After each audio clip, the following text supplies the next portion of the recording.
Hai, Assalamualaikum. Salam sejahtera. Selamat pagi. Anda sedang menonton workshop at Awani bersama saya, Hakim Rahman. Baik, sebelum kita mulakan sesi webinar Astro Awani ini, untuk anda yang sedang menonton, untuk anda memperoleh pengalaman webinar yang optimum, kami sarankan anda untuk memberikan perhatian kepada beberapa perkara berikut. Yang pertamanya, kalau boleh, saya nak sarankan kepada anda semua untuk menutup semua tab-tab audio dan juga video anda untuk mengosongkan bandwidth anda. Dan jika anda berhadapan dengan sebarang masalah teknikal, anda boleh keluar dari bilik webinar dan gunakan link yang sama untuk masuk kembali. Link yang sama ini adalah link yang kami hantar melalui email anda. Dan dalam masa yang sama, sepanjang tempoh kita menjalankan sesi webinar dan workshop ini juga, kami juga mungkin akan menjalankan undian semasa webinar ini berlangsung. Dan anda juga dijemput untuk mengambil bahagian melalui tab di skrin anda.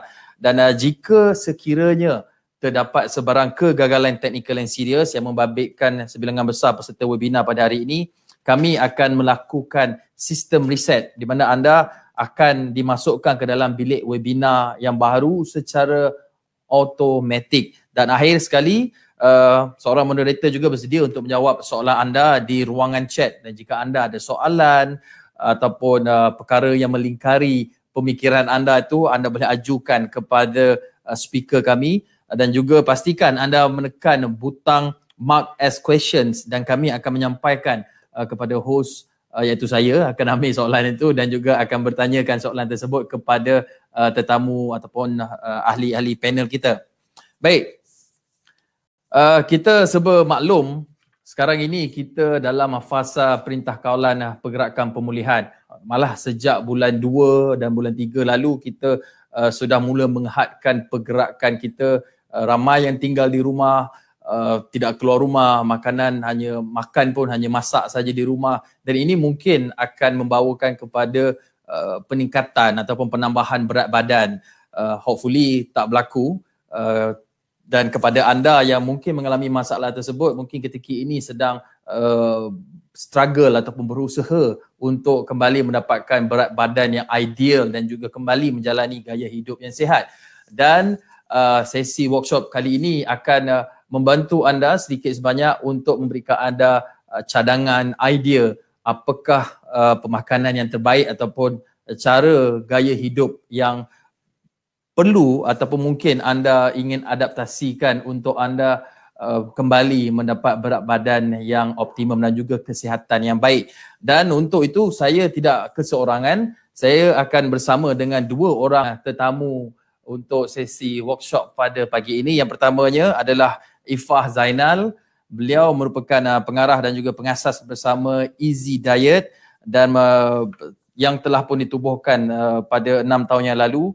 Dan Easy Diet ini tujuannya adalah dengan misi untuk menolong orang ramai menikmati dan mempermudahkan mereka untuk menjalani diet dengan pelbagai pilihan makanan yang telah pun dimasak, yang sudah pun disukat dan dikira jumlah kalorinya dengan slogan diet dipermudah dengan Easy Diet.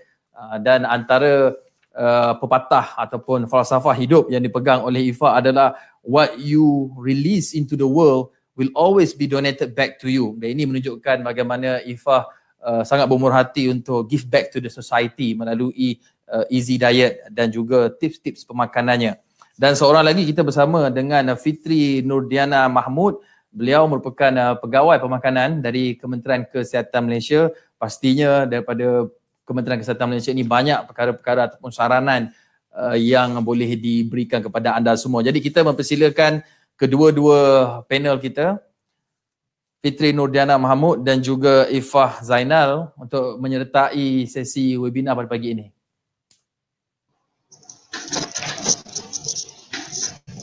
Selamat pagi, selamat datang kepada kedua-dua tetamu kita, Ifah Zainal dan juga Fitri Nurdiana.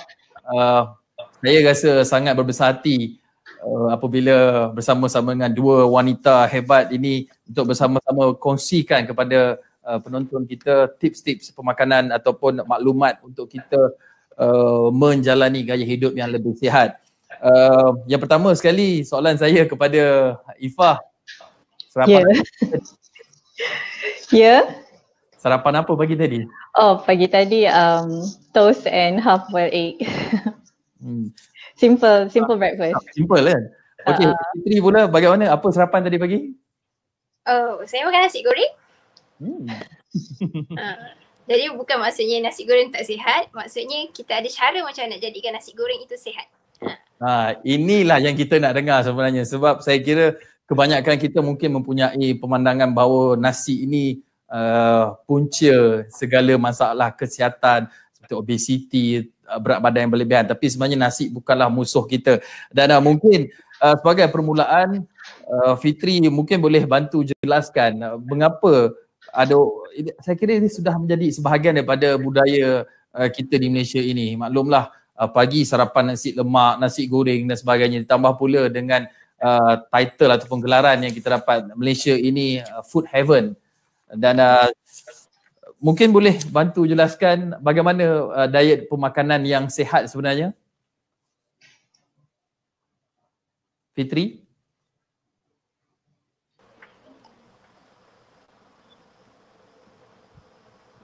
Okey, tidak mengapa. Jika begitu kita akan teruskan dengan Ifah Zainal daripada Easy Diet. Ifah, bagaimana, apa sebenarnya yang menyebabkan Ifah ingin memulakan perniagaan perusahaan untuk membantu mereka mendapat pemakanan yang Okey, Assalamualaikum. Okey, kita mulakan Easy Diet ni 6 tahun yang lalu. Okay, mainly based on founder punya journey and hasil daripada mereka berdiet secara sendirilah. So bila berdiet secara sendiri ni kita jumpa cabaran, ada challenges, and mainly it's in the meal prep. Jadi meal prep yang kita tahu 80% bila nak lose weight, 80% adalah dari cara pemakanan. So untuk realisasikan meal prep tu, it sebenarnya takes a lot of memerlukan banyak tenaga, effort. You kena fikir menu apa, kena kira kalori, kena buat grocery shopping. So kita di Easy Diet kita membantu memudahkan proses tu. Jadi kita take out the overwhelming part of the diet process. Jadi para pelanggan kita tak perlu nak fikirkan pasal makan dan fokus hanya kepada physical activity untuk get to the targeted goal to lose weight. So it is daripada experience founder yang challenges dia adalah bosan makan makanan yang sama setiap hari, and then the overwhelming part lah untuk prepare the meal prep tu. Pastinya kepada anda yang mungkin berhadapan yang sudah memulakan diet ataupun meal prep ini, jika anda ingin meneruskan lagi ataupun mungkin tidak menemui kekuatan dalam diri untuk meneruskan meal prep itu, anda terus kekal bersama kami dalam sesi webinar ini, kerana di penghujung sesi webinar ini nanti anda boleh dapatkan diskaun 10% bagi setiap pembelian special weight loss program dan juga executive meal plan dengan Easy Diet menggunakan promo code yang akan kami berikan di penghujung sesi ini nanti. Dan kita akan nak kembali bersama dengan Fitri Diana Mahmud, pegawai pemakanan daripada Kementerian Kesihatan Malaysia. Fitri. Hello. Fitri. Ya, saya. Okey Fitri, sebelum itu minta tolong bukakan tab video. Itulah dia hilang. Okey, tak apa. Hilang, kena cari balik kekuatan itu untuk mencari seperti mana kita memberikan kekuatan untuk meneruskan tak bagi saya nak bagi orang makan sihat agaknya. Okey, mungkin kita boleh teruskan dengan sementara Fitri mencari kekuatannya itu, kita teruskan dengan Ifah. Ifah, bagaimana sebenarnya untuk kita menyediakan pembelian pemakanan yang sihat ini? Sebab kita bermaklum bahawa untuk mencapai tahap kesihatan diri yang optimum ini, kita memerlukan puncanya, kekuatan utamanya adalah daripada diet ataupun pemakanan kita. Kalau kata-kata yang agak popular di luar sana, apps are made in the kitchen.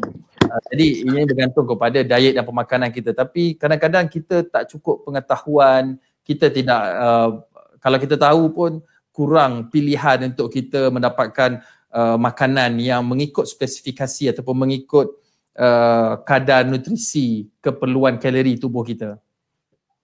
Okay, pada saya the basic rule seperti yang KKM sarankan bila kita nak berdiet, ikut portion tu lah, suku-suku separuh tu.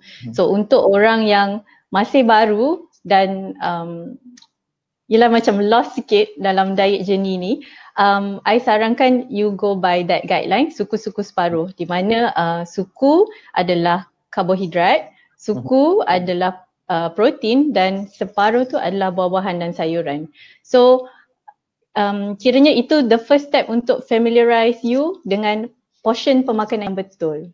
And then baru you take it to the next step, you mula kira kalori. Sebab kita kena faham yang bila you nak berdiet, you nak satu proses yang long term lah kan. Sepatutnya kita bukan sahaja tukar cara pemakanan, kita nak change our lifestyle to lead a better lifestyle, untuk lebih sihat di masa hadapan. So kita start dulu untuk yang betul-betul kata orang sekarang noob kan, newbie dalam the diet world tu. Suku-suku separuh pada saya that is the best guideline untuk kita follow dululah. And then baru you go deep into kira kalori. Ada yang lebih expert lagi, dia dah kira makro, micro, which itu mungkin proses seterusnya lah kalau betul-betul you are into the diet journey. Tapi persoalan paling utama adalah kadang-kadang apabila kita melihat rakan-rakan kita mengambil makanan, mengamalkan diet pemakanan tertentu, kita pun ikut saja. Sedangkan keperluan nutrisi ataupun jumlah kalori setiap dari kita adalah berbeza kerana tubuh kita berbeza setiap orang. Mungkin Ifah ada slides ataupun tips bagaimana sebenarnya untuk kita mengenal pasti jika seseorang itu tingginya 180 cm, berapa jumlah kalori yang diperlukan, dan kalau dia nak membesar lagi ataupun nak mengecilkan lagi badannya, berapa pula kiraannya? Okay, kiranya pada I tips untuk berdiet, first you kena kenal badan you dulu. Okay, I bercakap dari aspek wanita lah kot sebab customer kita mostly ramai perempuan, and wanita lah yang kira kita ada body shape kita ada pear shape, apple, hourglass. Jadi daripada body shape tu kita faham, okay, kita lose weight tapi kita bukannya change our shape, kita lose weight to get a leaner and firmer shape lah.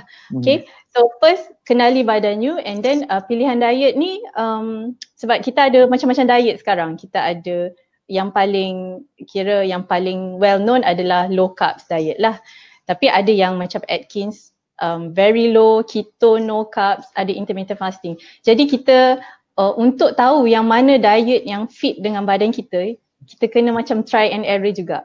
Sebab kalau macam untuk I personally, I pernah try Atkins, I cannot go. 1 minggu tak lepas sebab I need the carbs. Badan I jadi sangat lemah bila I tak ada carbs. Jadi I go for rendah karbo punya type of diet, which is what Easy Diet sediakan lah. And then dari bila you dah kenal badan you, the next you kena faham kenapa sebenarnya you nak berdiet tu. Adakah you hanya follow trend, oh sekarang semua orang keto, okay lah I follow keto diet. Ataupun sebenarnya you memang perlu nak memperbaiki tahap kesihatan you for the long run. So this is like one step untuk you ambil untuk lebih sihat. Okay, and dari bila you dah tahu kenapa you nak berdiet tu, barulah datang the commitment dan disiplin untuk you kekal dalam proses diet tu. To start is always the hardest part lah. Tapi bila you tahu kenapa sebenarnya you nak buat, insyaAllah the journey will go smoothly lah. Kalau you off track sekejap, then you teringat, oh kenapa ya sebenarnya, why did I start the diet? Then you get back on track. Tadi Ifah ada sebutkan keto, Atkins. Untuk mereka yang tak berapa nak familiar dengan istilah-istilah ini, mungkin Ifah boleh bantu jelaskan apakah itu keto diet, Atkins? Atkins dulu Easy Diet pun ada buat Atkins diet. It is very low carb diet, and carbs dia bukanlah daripada carbs, nasi yang kita tahu. Dia daripada ada certain sayuran yang ada carbs and serta makanan lain. Jadi untuk orang yang tak biasa, yang macam saya perlukan carbs tu, Atkins tu tak sesuai lah untuk dia. Okay.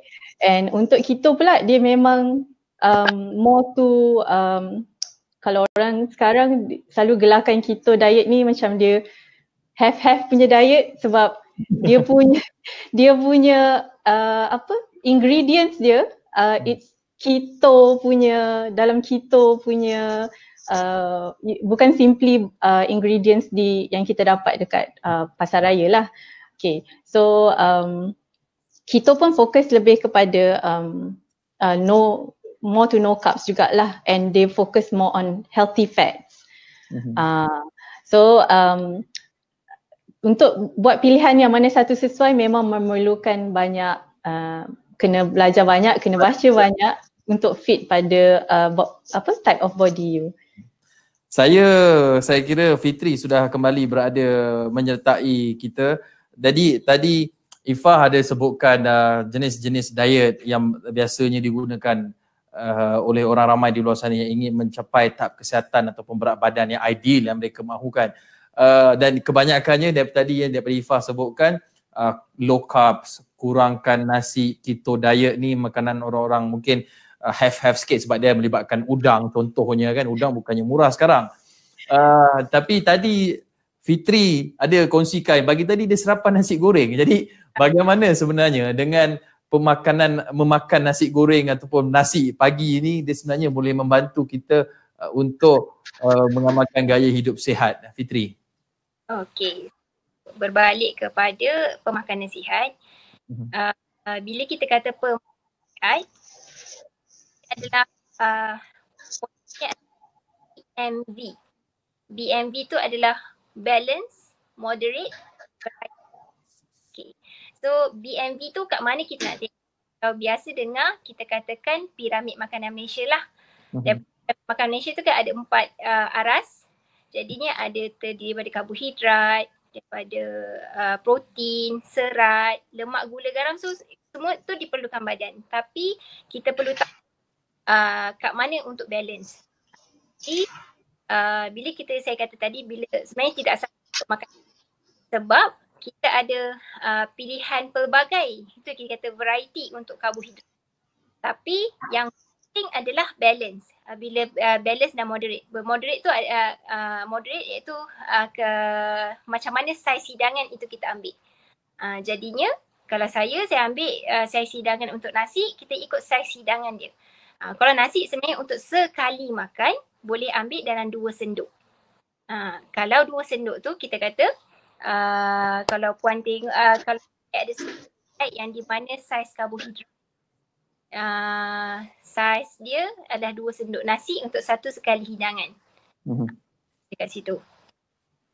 Okey, sementara kita buka slide sini, kita juga minta Puan Fitri Nurdiana untuk buka juga tab video di kamera tu untuk kita kembali melihat Puan Fitri.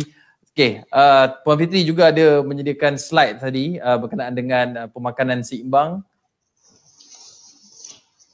Ya, berkenaan dengan pinggan sihat. Apa itu, mungkin Puan Fitri boleh jelaskan berkenaan pinggan yang sihat. Okey, daripada macam saya kata tadi, piramid makanan Malaysia. Piramid makanan Malaysia tu kita kalau macam untuk orang awam tengok tak tahu. Kita tengok, kita lamkan bawah tu karbohidrat, nasi semua kan. Okey. Atas tu sayur. Biar kita translatekan pinggan sihat, apa piramid makanan itu dalam pinggan sihat. Jadinya orang tak perlulah nak ingat piramid makanan tu macam mana banyak, tapi kita maksudnya makanan tu diletakkan di atas pinggan. Ni kan makanan Malaysia kan, kalau tengok kat situ. Okey, piramid makanan Malaysia bila tengok kat bawah tu itu ada saiz hidangan untuk nasi, roti, mi.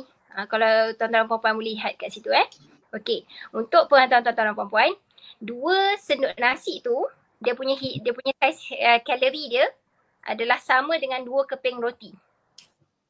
Sama dengan 1 cawan mi tu. Sama dengan 2. kat situ yang kita kata nak kena kontrol. Jadi pinggan sihat tu kita letakkan tadi karbohidrat, kita letakkan ke dalam pinggan sihat itu. Kita bahagikan suku separuh. Kalau tengok kata siapa yang patut menggunakan pinggan sihat Malaysia, dia tak ada limit. Okay, kalau kita tahu sekali ambil pinggan sihat tu lebih kurang dalam 500 kalori. Okay, so satu hari boleh ambil lebih kurang dalam 3 kali pinggan sihat. Macam tu maksudnya. Okay, so boleh kalau puan tengok sini, sebab kita nak beritahu karbohidrat 1 gram, dia maksudnya karbohidrat macam nasi, roti, mi, semua tu dia membekalkan 4 unit tenaga untuk 1 gram. Maksudnya 4 kalori. Untuk protein pun sama, 4 kalori. Okay. Kemudian kalau tengok kat lemak kat situ 1 gram 9 kalori. Sebab tu kita kena kontrol saiz hidangan. Jadi kat situlah kita translatekan piramid makanan ke dalam pinggan sihat. Kalau tengok sini macam mana rancang, okey, kita bahagikan kepada 3 bahagian. Tu, okey, pinggan tu okey, tak perlulah ambil 10 inci. Bukan maksudnya mungkin cari betul-betul pergi kedai ambil tali pengukur ke pembaris. Okey, kenapa kita letakkan 10 inci kat sini? Kita dah buat kajian dahulu. Pinggan yang biasa rakyat Malaysia pakai memang 10 inci. So kita memang guna yang standard 10 inci lah. Okey, so suku pertama kita letakkan nasi. Okey, kalau tengok kat situ So next gambar slide dia. Okey, tuan-tuan tengok kat situ. 2 sendok nasi, saiz hidangan dia sama dengan 2 keping roti. Sama dengan 6 keping biskut. Sama dengan mi. So orang kata nak diet. Nak diet tak nak makan nasi tapi makan roti. Tapi roti tu ambil lebih daripada sepatutnya. Biasa orang makan roti kenyang lebih dalam 4 ke 6 keping. So jadi kat situ dah triple dah dia ambil. Sebab tu saya kata tadi nasi goreng tak ada masalah tapi kalau ambil dengan saiz hidangan. Sepatutnya. Okey, suku pula lagi pinggan tu kita letakkan protein. Okey, maksudnya ikan, ayam, daging, telur ataupun sumber kekacang lah, legum Okey. Okay, next. Okey, ini saiz protein.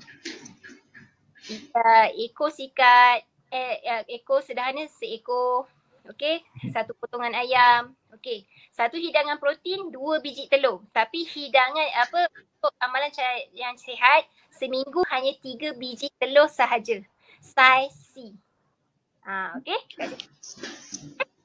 Okey. Sebab susu adalah salah satu sumber protein juga. Ini untuk satu saiz. Yogurt, 1 cawan yogurt. Kalau tak minum yogurt, susu 1 gelas lah. Okay. So next, separuh tu kita letakkan sumber serat dan vitamin lah. Yang mana kita dapat daripada buah dan sayur. Okay. Kita perlukan serat yang ini untuk saiz hidangan buah dan sayur. Kalau buah yang biji-biji tu dalam 8 ke 6 biji lah macam tu. Dia anggur, bukan setangkai atau sekilo kalau tembikai ke apa ke sepotong. Ini tengok saiz ni Kalau sayur yang dah masak setengah cawan. Lebih kurang sama dengan 1 sendok nasi. Kalau yang kalau kita ambil ulam atau salad 1 cawan. Kalau yang berkanji contohnya macam carrot, tomato, setengah cawan. Itu untuk saiz hidangan. So satu hari kena 3 hidangan sayur dan 2 hidangan buah. Kalau kita dah convertkan untuk dalam bentuk pinggan lah macam ni capati. Capati tu lipat 4 bukan potong 4. Orang akan tanya, capati ni kena potong 4 ke tak? So dia kena lipat 4 lah sebab kita nak nampak cantik suku. Ini salah satu cara hidangannya lah. Ini untuk capati. Kalau ini untuk hidangan yang macam makan nasi lah macam biasa. Dan kita sarankan kalau boleh ambil nasi beras perang lah. Seperti macam Easy Diet pun menggunakan beras perang kan. Ada kan. Baguslah. So sebab dia tinggi serat. Kalau nasi putih pun tak ada masalah. Yang penting ikut saiz. Macam kita kata gitu. Suku tu adalah karbohidrat. Fitri, apa tips-tips yang dikongsikan ini so saya pasti maklumat ini juga boleh didapati di kebanyakan laman-laman web, bukan saja di laman web Kementerian Kesihatan Malaysia tapi juga penyedia makanan sihat juga turut memberikan tips yang sama. Tetapi dalam masa yang sama realitinya untuk kebanyakan mereka di luar sana untuk menjalani gaya hidup sihat, terutamanya pemilihan makanan ini agak sukar. Contohnya apabila kita bekerja, mungkin waktu kita agak terhad untuk mendapatkan makanan, nak mencari makanan seperti yang dicadangkan itu bukan satu perkara yang mudah. Jadi dan juga dalam masa sama untuk kita mengetahui mungkin portion itu cukup untuk orang yang bersaiz sedikit kecil, tapi untuk mereka yang mungkin bersaiz sedikit besar, pasti jumlah kalori, keperluan kalori itu lebih tinggi daripada mereka yang bersaiz S. Beza pinggan orang saiz S dengan orang saiz XL ni. Jadi bagaimana sebenarnya untuk kita memastikan bahawa portion ataupun makanan yang kita ambil tu cukup dan juga mengandungi nutrisi yang lengkap. Sebab kalau tak cukup nasi ataupun kalau kita langsung tak ambil gula pun bahaya juga, boleh menyebabkan kita lemah, lembik, tak bermaya nanti.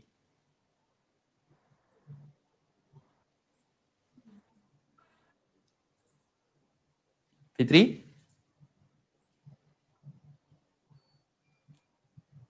Okey, tak apa. Mungkin Fitri mengalami sedikit gangguan teknikal, tapi soalan yang sama juga saya nak ajukan kepada Ifah sebagai penyedia makanan sihat Easy Diet ini. Macam mana nak pastikan bahawa portion ataupun jumlah makanan yang disediakan itu betul-betul di-customize mengikut keperluan ataupun kehendak seseorang pelanggan itu? Okay, kalau macam kita dekat Easy Diet, kita tak customize ikut individu, tapi kita ada standard plan, that is our special weight loss program. Okay, so kepada customer yang datang yang memang nak lose weight, kita akan sarankan program tersebut. So program tu average calorie per day dalam our meal plan tu adalah dalam lingkungan 1,300 kalori. So kita run on calorie deficit punya program lah, sebab untuk orang yang normal keperluan kalori sehari adalah dalam 2,000 kalori.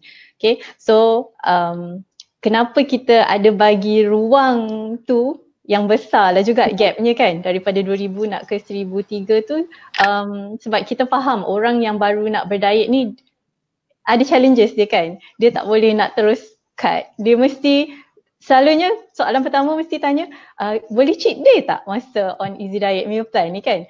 So itulah ruangnya yang kita bagi sikit tu, if and only if you need the cheat day tu, tapi kita selalu cakap in moderation. Okay, so our meal plan, special weight loss program 1,300, sebab kita our target lebih kepada perempuan. So perempuan dia punya kalori intake untuk lose weight boleh lah in that range. Kalau untuk lelaki dia macam protein tu kena add up sikit, sebab biasanya lelaki dia nak sadar, but at the same time dia nak lose weight juga. So tapi kita memang targeted our special weight loss program ni untuk wanita lah, and that our calorie range adalah dalam 1,200 ke 1,300 sehari. So untuk dapat kiraan kalori untuk seseorang individu tu, biasanya orang bila nak lose weight tu dia akan mula-mula dikira BMI dulu. BMI tu pada kita is a general guideline untuk tahu you dalam range underweight ke, normal ke ataupun overweight. Tapi itu pada kita di Easy Diet itu hanya guideline kepada kita untuk tahu berapa banyak kg yang you perlu lose weight. And then from there kita sarankanlah our Easy Diet special weight loss program. Okey, kita sudah kembali bersama dengan Fitri. Fitri, selain daripada pemakanan yang sihat, mengamalkan diet pemakanan sihat ini, kita mungkin mempunyai beberapa kekeliruan berkenaan dengan nutrisi. Macam Fitri sebutkan tadi, tak nak makan nasi, kononnya nak diet, nak turunkan berat badan, tapi makan roti 4 keping, 5 keping. Itu mungkin contoh kekeliruan kepada dalam kalangan mereka yang ingin mengamalkan diet ni lah, konon nak turun berat badan. Dan mungkin mereka sehingga terlupa satu aspek adalah berkenaan dengan pentingnya untuk juga menyertakan aktiviti fizikal Tapi kalau ikut logik asasnya ada kalori defisit, maksudnya ada pengurangan jumlah kalori yang kita ambil daripada jumlah biasa dengan penggunaan tenaga ketika aktiviti fizikal ini. Mungkin dia agak, orang kata apa, macam mana kalau you tak ada energi, tak ada kalori tu you nak melakukan aktiviti fizikal. Jadi mungkin Fitri ataupun KKM ada saranan ataupun guidelines tertentu untuk jenis-jenis aktiviti fizikal yang boleh dilakukan ketika kita mengurangkan jumlah kalori ataupun ketika kita sedang berada dalam keadaan kalori defisit. Okay. Macam Puan Ifah tadi, betul caranya. Kita akan kira BMI dulu. Dekat situ baru kita boleh ada sasaran berapa yang sepatutnya kita kena ikut jumlah kalori sehari untuk ambil. Okay. So jadinya daripada situ kita tahu kita dah boleh rasa berapa menu kita nak ambil. Okay. So berapa kalori. Macam kita kata tadi, memang boleh dikatakan 80% sebenarnya adalah daripada makan. Okay, 20% adalah dengan senaman biasanya. Okay, apa-apa pun macam mana kita kena jaga makan juga. Okay. Nak naik senang, nak buang tu sebenarnya susah. Dia memerlukan disiplin. Sebab tu kita memerlukan macam Puan Ifah tadi lah, mewujudkan environment yang membantu juga sebenarnya ada package makanan macam ni. Okay, yang pertama sekali makan memang kena seimbang. Okay. Memang senang je sebenarnya. Tips dia adalah ikut je pinggan sihat Malaysia. Macam kalau nampak kat belakang ni kan. Suku karbohidrat, suku protein, separuh adalah fiber lah. Buah dan sayur. Tuan-tuan dan puan ambil setiap hari 3 kali. Maksudnya makan breakfast ikut cara ni, lunch, dinner. Dalam meantime tu kalau lapar boleh tapi ambil buah, ambil hidangan snack yang sihat kita cadangkan. Macam buah, kacang. Okay. Sebab satu kepingan goreng pisang dia menyerap lebih kurang 1/2 minyak. Minyak macam saya cakap tadi 1 gram 9 kalori. Okay.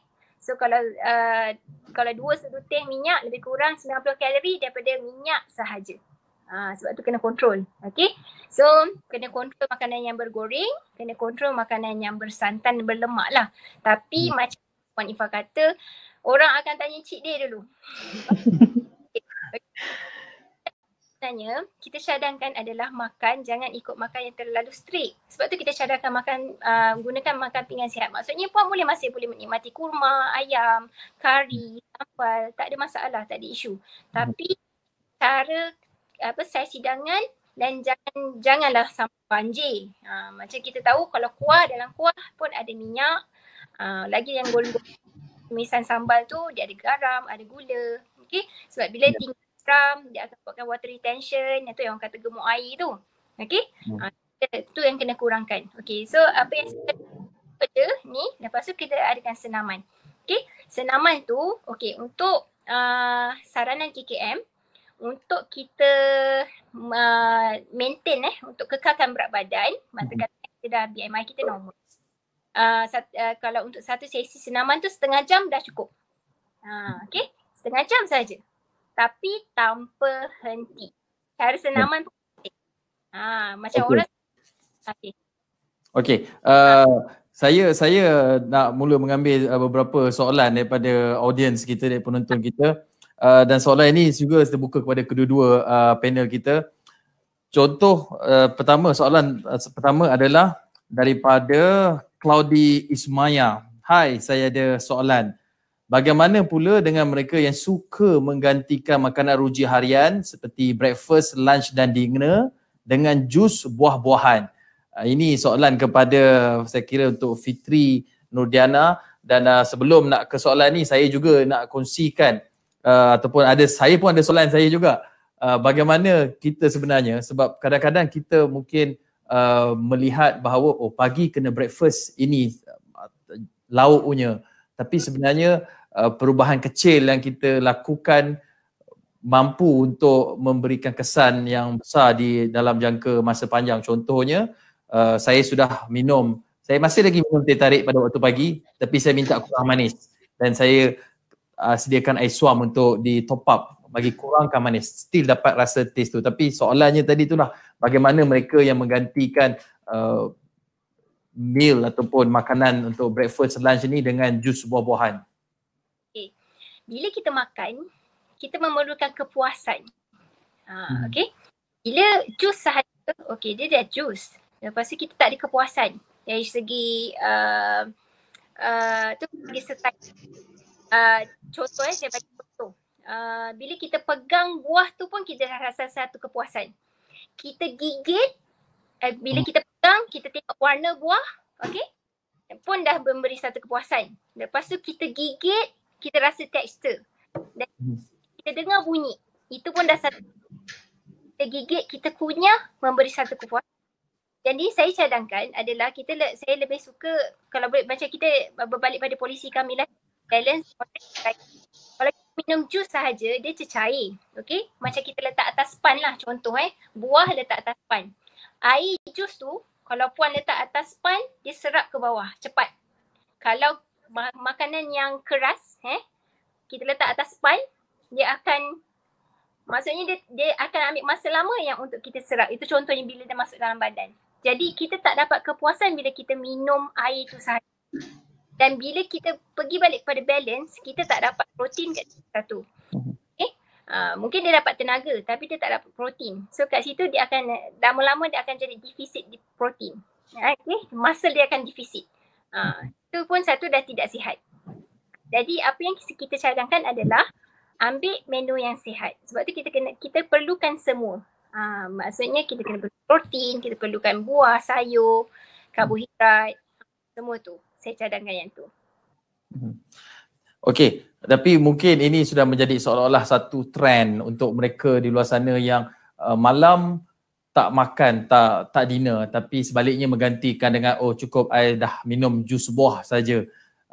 Tapi mungkin ada kesilapan ataupun sedikit kekeliruan di situ kerana minum jus buah ni dengan kandungan glukosnya ataupun gulanya dan bahasa mudahnya pada waktu malam ni mungkin menyebabkan kita lebih energetik ataupun ada sugar rush malam-malam itu, dan sekaligus apabila kita tidur dia akan membawa gula itu, tenaga daripada gula itu tidak kita gunakan yang akhirnya akan menyebabkan kita ada berlaku penambahan berat badan. Baik, itu contoh antara kekeliruan yang kebanyakan mereka di luar sana lakukan dalam mereka melakukan diet.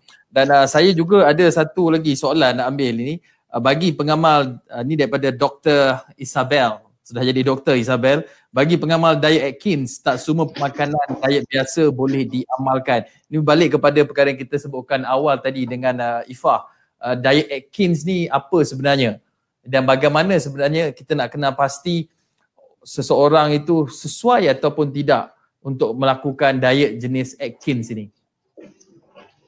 Okay, sebenarnya to talk about Atkins pun I tak expert sangat. Tapi what I can say is memang I faham diet Atkins tu very low carbs. Jadi untuk rakyat Malaysia yang dah kita memang dibesarkan carbs. Nasi tu penuh kan. Ya. Yeah. Jadi kalau tak salah kalau orang nak try, tapi macam I try tapi I dapati I don't fit that type of diet. I memang perlukan carbs. Jadi itu back to the question, you kena kenali badan you and then you cari diet yang fit to your needs. Bukan ikut trend, bukan ikut kawan. Sebab setiap individu badan kita tak sama. Jadi walaupun kita mungkin ikut diet tu, result kita tak sama dengan orang yang kita nak ikut tu. So it's back to you need to educate yourself lah. Memang ada banyak jenis diet tapi you cari yang terbaik untuk diri you. Ya, saya juga ada nak ambil pendapat yang dikongsikan ini daripada Helmi. Untuk yang nak mulakan diet, better start dengan weight loss ataupun low carbs dulu. Bila badan dah accept that the new environment tu, maksudnya dah mula terima dengan keadaan diet sedemikian, barulah boleh start dengan jenis-jenis diet yang lain yang betul, lebih berat supaya badan kita tak terbeban dengan diet itu. Ini berkenaan dengan perubahan penerimaan nutrisi dalam badan kita. Kalau kita nak bersenam pun kita disarankan, sangat-sangat disarankan sebenarnya untuk melakukan regangan ataupun warm up dulu untuk badan kita tidak terkejut, urat-urat tak terkejut. Itu nanti orang kata demam urat, demam terkejut. Sama juga dengan makanan. Jadi mungkin adakah kita ada Fitri di talian ketika ini? Tiada, okey tak apa, saya terus dengan Ifah. Ifah, untuk mereka yang contohlah langsung tak ada aktiviti fizikal, sedentary saja, duduk di kerja office hour 9 sampai 6, bangun cuma untuk lunch ataupun mungkin untuk solat Zuhur tengah hari tu. Jadi apa perubahan yang perlu dilakukan terhadap diet pemakanan mereka untuk memastikan orang kata apa, ianya berlaku secara teratur, tidak terkejut badan kita dan boleh membawa kepada perubahan gaya hidup yang lebih sihat? Okay, firstly, untuk orang yang kira nak start berdiet tapi you tak ready untuk totally switch up makanan yang you makan, it goes back to the portion. You start, you boleh start dengan control portion you dulu. So bila pada sebab macam my experience, bila kita dah mula control portion over a period of time, then bila you nak into diet, you dah senang accept, oh okay, sebab badan you dah dia macam dah serasi dengan okay portion makanan tu. At the same time, bila kita dah kawal pemakanan, perut kita pun secara tak sengaja dia macam dah mengecut. Jadi bila you overeat, you akan rasa dah tak sedap badan. Jadi you tahu, okay, I makan banyak ni pun sebenarnya dah cukup untuk untuk badan I lah. So you tak overeat. Jadi untuk orang yang baru nak start, I boleh sarankan you portion control dulu, and then mungkin you boleh ada tools, I call it tools lah, untuk membantu dalam proses diet you. Contohnya bila kita nak diet, kita nak switch up daripada minum air bergula, nak lebihkan air masak. Jadi you boleh belilah fancy water bottle yang menarik, yang you tak malu nak bawa pergi mana-mana, yang kalau ikut size you lah, kalau either 900ml ataupun 1800 ml. Jadi you tahu, okay, this is how much I have to drink. So selain daripada itu, you boleh mungkin invest, beli air fryer ataupun pan yang cantik sikit untuk semangat untuk nak berdiet tu. Kadang kita nampak macam, alah, benda macam tu boleh ke membantu? Sebenarnya from my experience, dia macam bagi you macam motivation untuk, wow, I ada botol air baru lah, semangat sikit, okay. Jadi kalau you pergi mana-mana pun you tak segan nak bawa. Kalau lunch, you nak bawa botol air tu pun you tak segan. Okay, so pada I tools membantulah. Dan bercakap mengenai smoothies ni, sebenarnya smoothies pun boleh digantikan dengan substitute pada breakfast untuk mereka yang mungkin tak sempat nak makan. Boleh cuba diet ataupun kaedah pemakanan smoothies tu, campurkan roll oat, campurkan dengan pisang, campur dengan sedikit susu dan di blender jadi smoothies. Kalau nak lebih sedap, campurlah apa-apa buah yang ada selesai. Itu salah satu contoh diet yang sihat, yang cepat untuk ada masa. Jadi anda tidaklah hanya hari-hari makan nasi lemak saja, kemudian tak ada physical activity. Dan bercakap mengenai physical activity ni, ini juga merupakan satu elemen yang sangat penting. Kerana kalau kita tidak mengkombinasikan diet pemakanan sihat tanpa physical activity ni, dia mungkin akan menyebabkan badan kita mungkin nampak, orang kata apa, mungkin kurus, tapi kurus nampak macam kurus sakit. Pernah nampak kawan-kawan kita macam kenapa lemah tak bermaya ni kan. Sebenarnya mungkin ini yang mungkin Puan Fitri Nurdiana boleh jawab. Dan juga ada satu soalan lagi ni saya nak ambil, ini bukan soalan tapi saya kira pendapat ni daripada Nur Fadilah. Nur Fadilah pendapatnya, dia menyatakan diet tak boleh stres sebab nanti kita akan makan lagi banyak lepas diet dah habis. Ini betul juga tu kan. Elok menahan diri 5 hari makan makanan sihat, kemudian hari Sabtu Ahad kita bedal saja apa yang ada. Tapi tak apa, ini mungkin Puan Fitri boleh jawab macam mana kita nak mengintegratekan physical activity ni bagi memastikan. Kadang-kadang ada orang buat IF, intermittent fasting ni, dia puasa, badan dia susut tapi dia tak ada, tak pical, dia tak tone, tak fit badan dia. Okay, kalau macam tadi, kalau kita exercise, okay, exercise, saya cakap saranan kita untuk maintain kalau BMI normal 5 kali sehari, 5 kali seminggu. Tapi kalau untuk intensity yang memang untuk lose weight, dia perlukan sejam. setiap kali sesi sejam tanpa henti 1 jam tanpa henti dalam 5 kali juga seminggu. Okay. Sebab first 5 minit dia hanya burn kita punya kalori yang ada dalam darah. Lepas tu dia kita punya bekalan tenaga. Kemudian tu selepas setengah jam pertama dengan maintain heart rate dalam 10 minit tanpa henti. Itu juga penting, quality of the exercise kena jaga. So tanpa henti baru dia start burn fat. Itu yang kita nak sebenarnya. So macam kalau katakan orang Zumba, sebenarnya bila senaman tu kita kena jaga kualiti. Macam orang kata jogging bila orang jogging, maksudnya sebenarnya kita kena dapatkan pace kita dulu. Jangan terus jalan, terus lari. So nanti tu yang akan dilari-lari dia stop. So kita punya heart rate akan drop.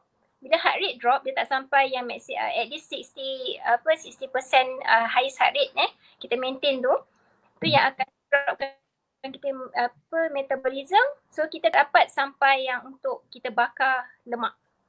Jadinya bila kita try untuk exercise, berjalan dahulu. Dah jalan katakan 1 hari, kita try dulu katakan ada 1 bukit tu. So 1 bukit tu kita jalan tu dalam masa 1 jam tu kita dapat berapa round. Untuk next week kita tingkatkan lagi. Maksudnya sampai kita boleh dapat beberapa kali lah dalam 1 round dan 1 bukit tu. Itu maksudnya. Okay, jadinya exercise tu pun sama, jangan terlalu terkejut sebab kita kena tengok juga kita punya fizikal. Sebab terlalu berat kan kita terus buat exercise yang sangat kuat impact dia akan mendatangkan kecederaan. Okay, betul. So jadi itu itulah 5 kali seminggu. Dan dalam masa yang sama juga apabila kita bersenam melakukan aktiviti fizikal ni, apabila kita berhadapan dengan sedikit kesukaran, maklumlah apabila kita berjalan, berlari pun apabila asid laktik itu sudah mula keluar, asid laktik ni adalah asid yang terkeluar daripada tubuh kita, ataupun dalam bahasa yang mudah apabila kita rasa burn, rasa feel the burn itu, ramai yang mula macam tak nak lah lepas ni, dan mungkin membawa kepada pendekatan yang lebih mudah, iaitu mengambil produk-produk ataupun makanan suplemen yang banyak sangat terdapat di luar sana itu. Dan ini juga saya nak bawakan soalan daripada salah seorang penonton kita, daripada Farah Pang. Semakin banyak produk pelansingan badan di pasaran dalam bentuk sachet diambil secara harian tanpa perlu diet dan tanpa perlu bersenam. Ini mungkin kaedah pemasaran yang agak tak masuk akal. Tapi pada pandangan ahli panel, adakah pengambilan produk seperti ini benar-benar berkesan? Adakah pengambilan produk seperti ini memberi kesan kepada kesihatan seseorang individu? Adakah ia mempunyai kesan sampingan? Ini kita nak bercakap realiti di luar sana, ramai yang mempromosikan makan ini, badan ni lah, macam-macam lah pemasaran yang dilakukan. Tapi Fitri mungkin ada pandangan kepada persoalan ini? Okey, bila kita sebenarnya tak ada jalan ringkas, tak ada shortcut untuk sihat. Sebab tu kita kata gaya amalan hidup sihat. Maksudnya kita kena sentiasa konsisten dengan apa yang kita lakukan. Okey, kalau untuk shortcut kita ambil apa-apa suplemen, okey, untuk mungkin sebulan, 2 bulan, 3 bulan pertama memang cantik. Tapi kita tak tahu jangka masa panjang. So nasihat saya untuk ambil sesuatu produk, tanya dulu penjual dia, ada tak kajian secara saintifik. Okey, mungkin dalam masa at least pun kita buat kajian, kita kena dalam 5 tahun nak tahu kesan kepada badan kita. Okey, so biasanya yang dia akan bagi adalah testimoni. Bila testimoni ni kita tak tahu, ada orang menjadi, ada orang tak jadi. Dan testimoni tu biasanya dalam masa yang singkat. Kita tak tahu apa akan jadi dalam 10 tahun masa akan datang, 5 tahun akan datang. Sebab dalam tubuh badan kita tak nampak. Kalau kita nampak, okey, memang orang tak makan lah sebenarnya. Okey. So badan kita ni kita ada organ yang untuk filter sebenarnya, dan detox, hati sebagai untuk detox, buah pinggang. So jadi apabila kita ambil makanan yang benda yang terlalu artificial, bila masuk badan, okey, dia akan membebankan sistem badan kita. Itu yang banyak kes yang membawa kepada kegagalan beberapa organ lah. Organ failure, ya. Ya, betul. Jadinya kalau boleh, sebab tu kita, macam saya tegaskan, kalau boleh ikut amalan gaya hidup sihat. Makan secara sihat, amalkan dengan exercise. Okay, dia akan menjaga kita punya sistem badan. Saya memang tidak ambil produk yang suplemen sebagai pengganti. Tapi kalau katakan dia ada scientific proven semua tu, okey. Tapi cuba tengok balik kajian di mana manusia bagaimana boleh untuk kekalkan dengan cara pemakanan hanya sachet itu, berapa lama dia boleh bertahan tahan. Boleh ke sampai 20 tahun, 30 tahun hanya ambil yang macam bila ambil tu kenyang. Tak payah ambil apa-apa. Kalau ikut kajian, dia hanya boleh bertahan paling lama pun setahun. Lepas tu dia akan mulalah mendapatkan rawatan kegagalan organ suka bernafas, bawah pinggang dan sebagainya. Dan tak pun dia akan jadi rasa macam dia tengok orang lain makan sedap tapi dia dah stres. Macam tadi kan ada kita punya ada beritahu diet tak boleh stres. Okay, betul saya cakap makan tu setahun dia boleh macam 6 bulan boleh lagi, tapi untuk jangka masa panjang boleh ke dia hanya hadap makanan tu, tapi kawan sebelah, member sebelah makan nasi lemak. Benda tu akan mendatangkan pada stres dan dia akan jadi binge eating nanti. Lagi teruk jadi nanti. Lagilah dia tak exercise pula, so memang muscle dah deplete. Bila dia makan binge eating semua, nanti lagi naik double. Tu yang kita bagi jojo diet lah. Diet pula lepas tu cara yang salah, jadi mengundang pelbagai komplikasi di masa hadapan. Baik, kita tadi sudah sampai ke peringkat di mana kita semua bersetuju bahawa sifir untuk menurunkan berat badan ni cukup mudah, iaitu ada kalori defisit campur dengan physical activity 30 minit ke atas dan sedikit aktiviti fizikal seperti latihan bebanan untuk memastikan body kita tone firm. Tetapi the hardest part yang paling sukar sekali adalah untuk menahan lapar dan dahaga, craving tu. Dahaga mungkin terah beli minum air kosongnya, tapi craving untuk makan makanan tertentu ni. Jadi mungkin Ifah ada perancangan, sebab kita tahu apabila kita mengambil makanan yang portionnya sedikit kurang, walaupun secara perlahan sedikit kurang. Kalau biasa kita ambil satu pinggan penuh, tapi kita kurangkan nasi separuh. Untuk orang yang tak biasa mengurangkan portion makanan tu, nasi separuh hilang tu 3 jam kemudian dia dah lapar balik. Jadi mungkin ini boleh dibantu dengan snacking ataupun orang kata apa, kudap-kudap. Jadi apa snacking yang paling yang sesuai, yang sihat, yang boleh dicadangkan, dan saya kira dalam plan pemakanan Easy Diet pun ada snacking punya meal plan.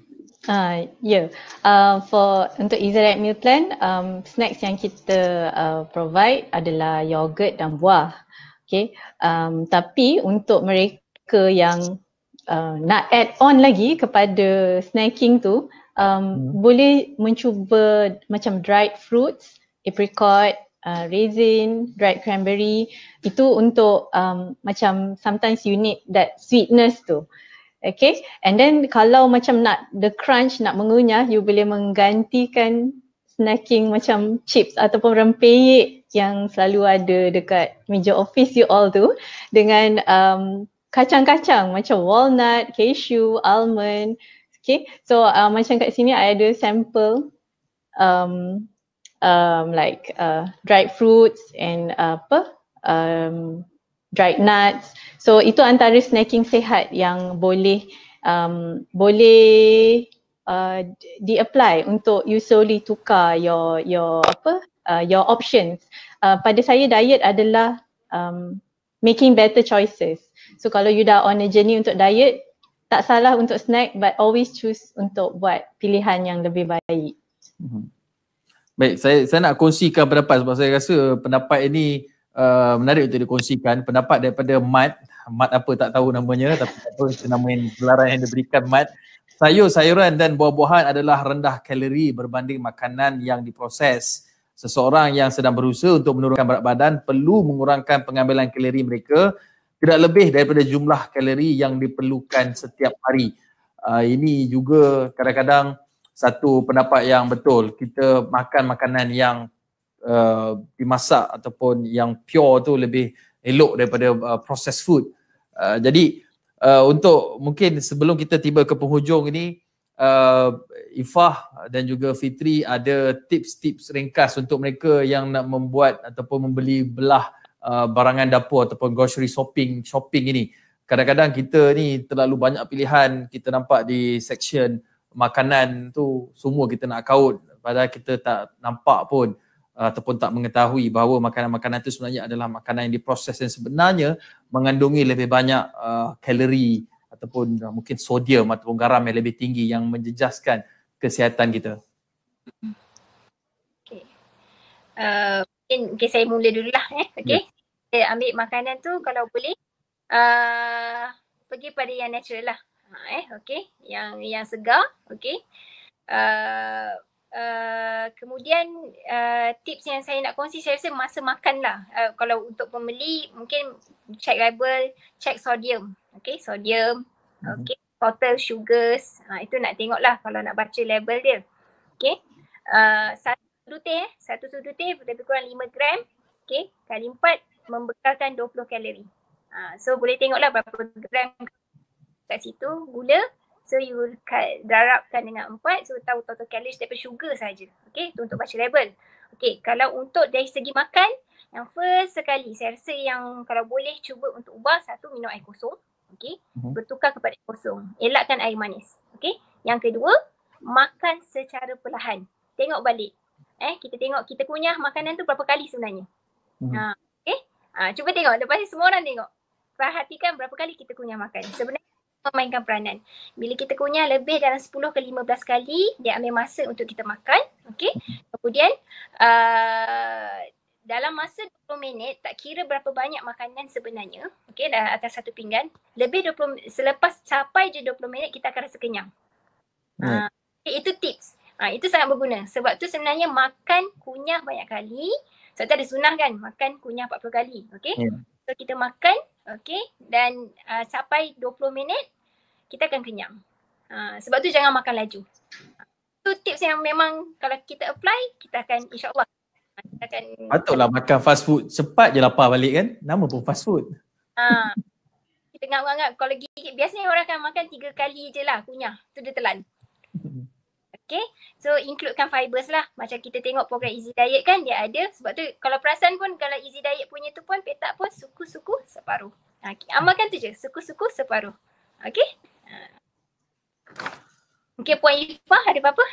Okay, kalau for me tips, kalau nak pergi grocery shopping tu, always go to the, macam Puan Fitri cakap, go to the fresh side first. Kita penuhkan trolley kita dengan sayur, buah, benda-benda fresh dulu. Jangan masuk dekat lorong-lorong yang makanan ditinkan. That is your last option lah. Itu tips untuk kalau nak membeli belah. And then tips semasa makan sendiri, pada saya macam Puan Fitri cakap juga, kunyah banyak tu pada saya konsep dia macam you are aware, you being mindful bila you makan. You fokus kepada proses makan tu. Okay. Kadang tu sekarang ni kita selalu nampak kalau kat restoran orang macam bagi anak tengok gadget masa makan. Sebenarnya proses tu mengganggu you proses makan and kunyah tu, so you tak aware, you tak in the now, you tengah makan tu.